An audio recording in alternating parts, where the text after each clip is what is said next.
Welcome to Keep the Faith Ministry News. Evangelist Franklin Graham is warning Christians that the so-called Respect for Marriage Act, which is set to be voted on by the Senate Monday, is a deceptive smokescreen that would change the definition of marriage as between a man and a woman, while not protecting those who hold a traditional view of marriage.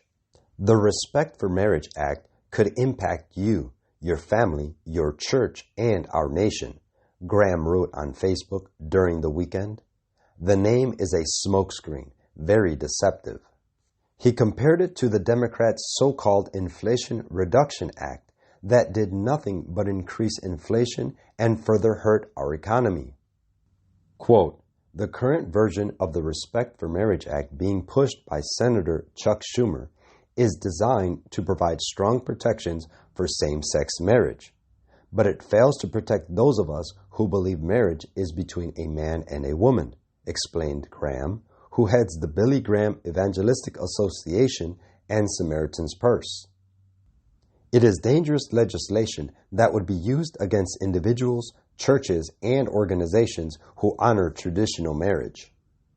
The bill to enshrine the right to same-sex marriage into federal law cleared a major procedural hurdle in the Senate earlier this month, with critics saying that a religious freedom amendment added to the legislation doesn't adequately protect those with deeply held beliefs that marriage is between one man and one woman. Graham said Republican Senator Mike Lee's proposed amendment can improve the legislation and bring critically needed protection for religious liberty and rights of conscience. The measure would codify the 2015 U.S. Supreme Court decision Obergefell v. Hodges, which established a right to same-sex marriage, into federal law, and formally repeal the unenforced Defense of Marriage Act, which defines marriage as a union between one man and one woman at the federal level.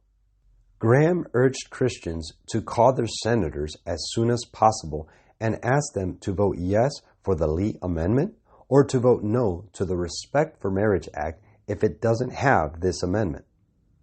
He warned, time is short. Freedom-loving people have to take action before it's too late. The Respect for Marriage Act previously passed the Democrat-controlled U.S. House of Representatives in July with the support of all Democrats and 47 House Republicans.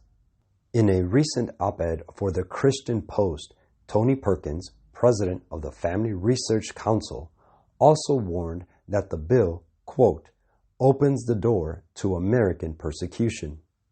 As the mainstream culture moves further and further away from a Christian worldview, I've witnessed the hostility to moral truth creep closer to our shores, he wrote. The West, once the safe haven of free speech and religion, is turning cold to the foundations that made our countries thrive. The antediluvians had redefined marriage. Quote, the sins that called for vengeance upon the antediluvian world exist today. The fear of God is banished from the hearts of men, and his law is treated with indifference and contempt. The intense worldliness of that generation is equaled by that of the generation now living. Said Christ, as in the days that were before the flood, they were eating and drinking, marrying and giving in marriage, until the day that Noah entered into the ark, and knew not until the flood came, and took them all away. So shall also the coming of the Son of Man be. It was lawful for them to marry. Marriage was in God's order. It was one of the first institutions which he established. He gave special directions concerning this ordinance, clothing it with sanctity and beauty. But these directions were forgotten, and marriage was perverted and made to minister to passion. Patriarchs and Prophets, page 101. This is Keep the Faith Ministry News. Thank you for watching.